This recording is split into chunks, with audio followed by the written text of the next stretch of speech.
thỏ bảy màu. Trong khi đó thì Artifact lưng lửng đi từ vòng bảng, cứ thế mà tiến vào tới trận đấu chung kết này. Thì nếu chúng ta dùng cái hành trình của họ tại trận đấu này và một số cái yếu tố khác để đánh giá, thì tôi nghĩ rằng Artifact sẽ ở cửa trên một tí ở trong cái cặp đấu này. Nhưng hãy cứ xem đi đã. Và một lần nữa chúng ta lại thấy có người sử dụng dịch chuyển, và đó là cậu vàng. Và để xem cậu vàng sử dụng dịch chuyển có hiệu quả hơn Yadder hay không. Còn việc Artifact cầm cho mình thiêu đốt và tốc biến thì nó đúng với cái lối chơi của Artifact rồi. Cái cách đánh của Artifact với Yadder khá giống nhau, đó là thiên về kỹ năng tay cũng như là sự hiểu biết của mình về con Yasuo, liên tục có những tình huống trao đổi chết hit có lợi hơn so với đối phương. Hay nói một cách không ngoa lắm, dưới góc nhìn cá nhân của tôi thôi nhá, thì là Artifact là một phiên bản nâng cấp cao hơn một chút xíu của Yadder. Cái nhìn cái cách mà Artifact lao lên trao đổi và đưa cái animation của mình ra chém vào mặt đối phương nó rất là thanh thoát, nó rất là kiểu như là anh ta hack được tốc độ đánh, kiểu như vậy. Tôi không biết phải nói như thế nào nữa. Tức là có khả năng dừng cái hoạt ảnh đánh của mình nhanh hơn để bạn có thể thời gian bạn sử dụng những cái hành động liên tiếp, ví dụ như là quy đánh thường, lướt E, nó sẽ nhanh hơn và nó mượt hơn. Bạn không phải chờ đợi cái thời gian mà cái hoạt cảnh của cái đòn đánh hay là cái kỹ năng nó kết thúc. Thì đó thường là cái dấu chỉ cho chúng ta biết là một người chơi kỹ năng cao và thông thạo con tướng nó là như thế nào. Nhưng mà ở trong cái kèo đấu Yasuo cùng chất tướng này thì sẽ có một cái điểm nữa, đó là kiểm soát các đợt lính để lấy lợi thế. Thì ở trong đợt lính đầu tiên thì Artifact đang là người đẩy nhanh hơn, mạnh hơn, ý định lên cấp 2 trước rất rõ ràng. Cái lốc đầu tiên của Artifact đó là một con lốc không phải là để cấu rỉa máu cậu vàng hay là cấu đi lớp giáp gió, mà anh ta dùng cú lốc đó vụt trúng 5 con lính liền. Và đó là lý do giải thích vì sao mà Artifact đẩy đường nhanh hơn. Và cái việc đẩy đường nhanh này là hoàn toàn có chủ đích chứ không phải là đẩy cho nó vui. Artifact lên cấp độ 2 trước, bắt đầu lại chỉ hướng đến những chỉ số lính mà thôi. Một cú chém tay thường nó chính xác và nó khiến cho cậu vàng mất đi lớp giáp gió của mình. Cả hai cùng mất đi giáp. Artifact lời máu hơn một xíu xíu. Nhưng vừa rồi thì vàng cũng có pha xử lý rất tốt khi mà lốc thành công. Tuy nhiên số lượng lốc thành công và những đòn đánh trúng đối phương để lại hậu quả Artifact nó nhiều hơn hẳn, và anh ta vẫn đang luôn luôn chủ động ở trong kèo đấu này. Nhưng cậu vàng có một cái là những cái pha mà lốc tầm xa của anh ta lại rất chính xác nha. Nãy giờ ít nhất là 2 tình huống tôi thấy rằng cái tỷ lệ lốc tầm xa thành công của vàng cao hơn. Còn Artifact là những tình huống mà ta e lên tiếp cận và xử lý ở tầm gần. Ví dụ như tình huống này, Artifact vừa rồi sau khi sử dụng E tiếp cận đối phương, ngay lập tức click chuột lên phía trên góc 12 giờ một chút xíu để né đi cung quy tầm gần của cậu vàng, khá nhuyễn. Thế nên là Artifact máu thì không lời đâu, nhưng mà lãi về cái lớp giáp gió vì cậu vàng lúc đó đã mất được lớp giáp gió của mình rồi. vừa rồi là một tình huống mà cậu vàng đã ép Artifact phải dùng tường gió để chặn đi cú lốc thành công của mình. Nhưng nãy giờ nhìn cái nhịp độ, nhìn cái sự đấy, đây là điều mà tôi đang nói. Cậu vàng lốc tầm xa rất hay, thật sự lốc tầm xa cực kỳ hay. Hay là vì Artifact né kém, chúng ta có thể là tin tưởng vào cái vế nào hơn nhỉ? Tôi sẽ thiên về chuyện nghĩ theo hướng tích cực nhiều hơn là một người hay nhiều hơn. Tức là lốc kiểu như là đọc được ý đồ đối phương và bạn đã nắm được cái cách né của đối phương á, thì sau đó là cứ vậy mà tung theo đúng cái nhịp đó thôi là không né được. Và bởi vì 3 tình huống lốc xa trúng liên tục của cậu vàng đã khiến Artifact phải về nhà sớm.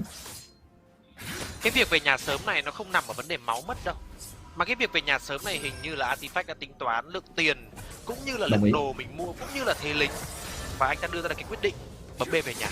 Khi mà lên thì gần như chính xác hơn là không mất bất kỳ một chỉ số lính nào luôn, chứ đừng nói là mất điểm kinh nghiệm. Để xem là quyết định tiếp theo của Artifact là gì, đóng băng hay là đẩy. Vàng dịch chuyển, đây là một tình huống dịch chuyển sớm. Như vậy là vàng quyết định là cũng sử dụng đây là đây là điều mà chúng ta không thấy Yadder làm khi mà sử dụng dịch chuyển nè. Nhưng mà pha dịch chuyển này không lời lắm nha. Artifact vẫn đang lao lên chém rất gắt cậu vàng, buộc phải đi về trong tình huống này bởi vì đối phương đang nhiều lính hơn, nhiều hơn hẳn với cả một con xe nữa. Nhưng thế là cái cách mua đồ của cậu vàng đang khiến cho máu cậu vàng dày hơn, với việc là anh ta mua thêm một món đồ Doran đó là khiên có thiêu đốt. Artifact không thể nào thực hiện tình huống băng trụ trong tình huống này được, và cái lợi thế về phép bổ trợ khi mang thiêu đốt của Artifact gần như đã không có được kết quả mà đáng được mong đợi. Anh ta tốc biến lao lên, đối phương cũng tốc biến và Artifact tự hủy trong tình huống này. Về mặt ý tưởng thì được, nhưng tôi đã nói rồi, rất khó để cho một Yasuo tốc biến ăn được mạng mà khi đối phương cũng còn tốc biến. Nhiều khi nó là một pha tự hủy kiểu như vừa rồi đó. Pha đó nó chỉ có thể thành công nếu như anh ta nhất kích tất sát được luôn, tức là đối phương chết luôn thì anh ta mới thành công được. Nhưng đây là một tình huống của tôi nghĩ rằng Artifact anh ta rất tự tin, anh ta tin rằng mình có thể thử pha này, để tại vì nếu như anh ta có được điểm hạ gục á là trận đấu này kết thúc luôn, cậu vàng sẽ mất 1 tỷ lính và sẽ không thể nào mà gượng lại được. Nhưng mà cái một thiếu chút xíu sự may mắn của Artifact mà cậu vàng vẫn còn tốc biến, giúp cho cái thế trận không thuộc về bên phía của Artifact. Nhưng vấn đề là chênh lệch giữa hai người vẫn không nhiều lắm đâu nha. Đây ví dụ như pha này cậu vàng về nâng cho mình được cái dây cung nổ rồi, nhưng Artifact cũng đẩy được, cũng về được và cũng sẽ lên được trang bị và đi ra. Lính của Artifact farm được cũng nhiều đấy chứ, 45 lính, và kể cả là cậu vàng có làm tốt lắm thì cũng chỉ là 46 lính trong cái pha thi đấu này mà thôi, cũng 45 lính.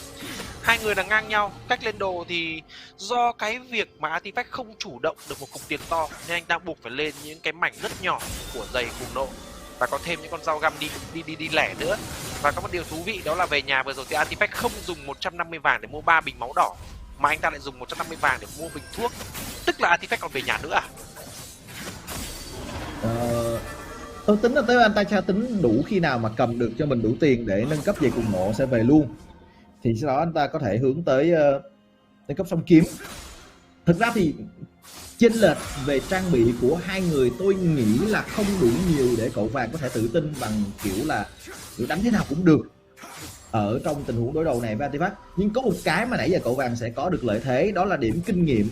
Nếu như làm tốt ở tình huống ví dụ như là dịch chuyển tiếp theo chẳng hạn, hoặc là tận dụng tốt cái tốc độ di chuyển rất là lớn của giày cùng nổ, giày cấp 2, thì có thể anh ta sẽ có một cái khoảnh khắc mà anh ta hơn 2 cấp độ, giống như những gì mà chúng ta từng thấy trong cuộc đối đầu giữa Yader với lại Tử Anh Minh. Thì bây giờ Artifact bây giờ không thể nào về được nữa, anh ta biết rằng về sẽ lỗ lính, đối thủ sẽ đẩy rất nhanh, bắt buộc phải ở lại thua một cấp độ. Mà muốn thắng thì tôi nghĩ rằng là Artifact nên đợi qua phút thứ 7, thì cái điều đó đã xảy ra rồi. Bây giờ đã qua phút thứ 7 rồi, Artifact cần về nhà mua đồ một lần nữa và sử dụng thật tốt cái phép thiêu đốt sắp sửa được rồi. Cậu vàng sử dụng luôn chăn chối của mình, và nếu như tham minh chuẩn thì cậu vàng biết thừa là cái khoảnh khắc mà tung ra chăn chối thì đối phương của mình cũng chưa có lại thiêu đốt, nên anh ta cực kỳ tự tin đổi máu với được. Lại một lần nữa pha lốc của vàng đã khiến cho Artifact bắt buộc phải dùng tường gió để chặn. Tới thời điểm hiện tại thì vàng đang là người nhỉnh hơn một cách rõ rệt. Artifact thua đối phương tầm hơn 300 máu. Pha này rất khó nhưng có thể bù đắp bằng cái thiêu đốt nha, vẫn có thể bù đắp bằng sát thương đến từ thiêu đốt được. Và đây là khoảnh khắc mà Artifact có trăn trối còn cậu vàng không. Nên tận dụng chăn trối luôn, cấp 7 đánh với cấp 8, và cậu vàng có nhiều máu hơn do trên người sở hữu nhiều đồ Doran hơn, cũng sẽ quay ngược trở lại hất tung bằng một tình huống EQ, nhưng không có chăn trối vì chưa cung đao xong. Artifact thua là cái chắc với lượng máu đang có, tôi không thích cửa thắng dành cho anh ta. Chặn lốc ổn đến từ tường gió, và như đã nói thì việc mua thiệt item nó khiến cho Artifact dù đã làm rất tốt về mặt kỹ năng rồi